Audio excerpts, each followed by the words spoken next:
Welcome to Guns, Guns, Gear, and Guns with Gary Gunderson. I am Gary Gunderson.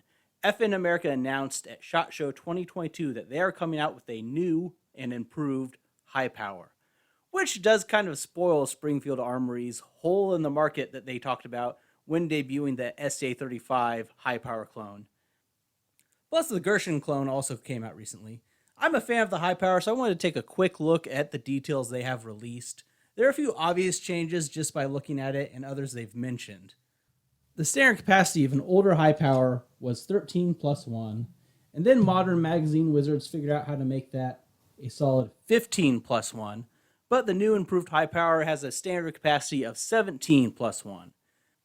They also added a more prominent beaver tail to prevent hammer bite, plus they changed the grips to add more texturing.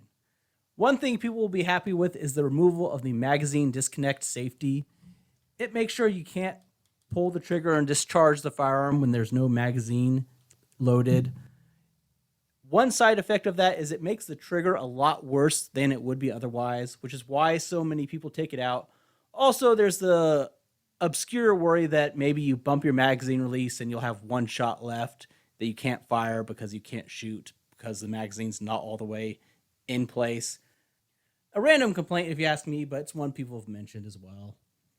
They also added standard ambidextrous safety and slide releases, which is handy, though the ambidextrous safety is not unheard of, though in the original style models it was right-handed only. In the press release, FN America said the team resolved the complex takedown method of the original design. Complex, really, it's too complex. So this is just too hard for a modern shooter. Oh my goodness. So difficult. It took me ages to do that. I'm sure a lot of people are used to the standard takedown lever from like a Glock. But this isn't a complex procedure. It's something that can be easily done and learned.